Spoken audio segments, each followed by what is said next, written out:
अरे जंगल तंगल राज यहाँ कुछ नहीं आएगा। यहाँ का बेनीपुर विधानसभा के एक ही आवाज है, मिथिलेश चौधरी के जिताना है। मिथिलेश चौधरी ऐसा है 5 साल में जैसे बेनीपुर के जनता के जैसे हर 5 साल में जैसे अपने चेहरा दिखाया, हर काम में आया है। बिलार का बच्चा के नहीं चाहिए। मतलब वो करेगा हारने के बाद भी वो मैदान में डटे हुए थे। एकदम डटे हुए थे। मीट चावल खाने के लिए रात को 10 बजे आते थे और छुप के जैसे जाते थे। एनडीए ये कहती है, या एक परसेप्शन है कि जो जहाजी लोग होते हैं वो एनडीए के कोर वोटर होते हैं। कुछ भी हो जाए वो कांग्रेस को अपना मतलब अब इधर हाल 10-15 सालों में वोट नहीं देंगे। अरे कांग्रेस के कुछ बात ही नहीं है।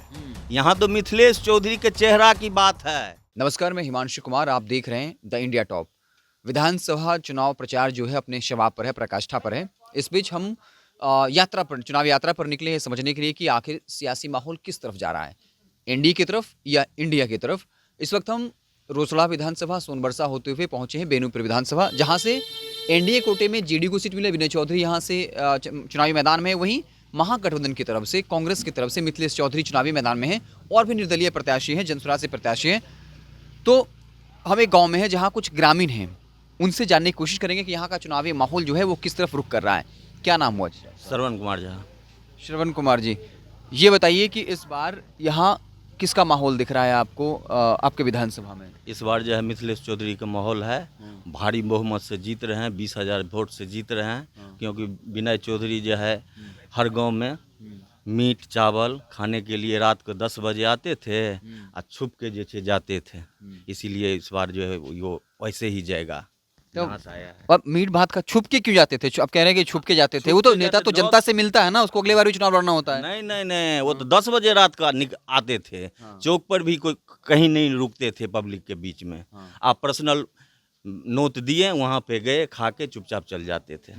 पब्लिक से मिलना चाहिए ना, क्योंकि विधायक थे ना। जनता से दूर हो गए चुनाव जीतने के बाद दूर हो गए, इसीलिए वो कहीं नहीं आए इस बार। आपको क्या लगता है आपके क्षेत्र का वो कौन कौन सा 3-4 मुद्दा है जो आपको लगता है कि उनको काम करना चाहिए था लेकिन वो नहीं किया, इस वजह से नाराजगी है? 3-4 मुद्दा किस पे काम होना चाहिए था जो नहीं किए? अरे कहीं कुछ काम हमारे पंचायत में हुआ ही नहीं। उनको 1-2 ठेकेदार था, उन लोगों को घाट फाट दिए तो वोट करवा रहे हैं। बस हमारे पास करे कि 3-4 लोग हैं जिनको ठेकेदारी दे रहे हैं, वही उनके साथ बस उसी वही है। बाकी इस बार तो जैसे मिथिलेश चौधरी का हम लोग ठान लिया। एक सवाल हम पूछते हैं, आप बोल रहे विनय चौधरी ने अच्छा काम नहीं किया, वोट नहीं करेंगे। मिथिलेश चौधरी जी पर भरोसा क्यों है? हो सकता है वो भी चुनाव जीत जाए, फिर वो भी जनता से दूर हो जाएंगे। मिथिलेश चौधरी ऐसा है 5 साल में जैसे बेनीपुर के जनता के जैसे हर 5 साल में जैसे अपने चेहरा दिखाया, हर काम में आया है, हर गाँव में आया है, श्राद्ध में आया है, शेर का बच्चा है।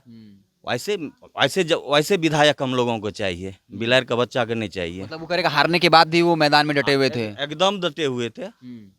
पूरा पंचायत बेनीपुर में जैसे से हर काम में आया है, हर आदमी से मिले हैं। एक सवाल है, एनडीए ये कहती है, या एक परसेप्शन है कि जो जहाजी लोग होते हैं वो एनडीए के कोर वोटर होते हैं। कुछ भी हो जाए वो कांग्रेस को अपना मतलब अब इधर हाल 10-15 सालों में वोट नहीं देंगे। अरे कांग्रेस के कुछ बात ही नहीं है। यहाँ तो मिथिलेश चौधरी के चेहरा की बात है। मिथिलेश चौधरी ऐसा आदमी है जो मिथिलेश चौधरी का हम लोग वोट देते हैं, बस वही बात है।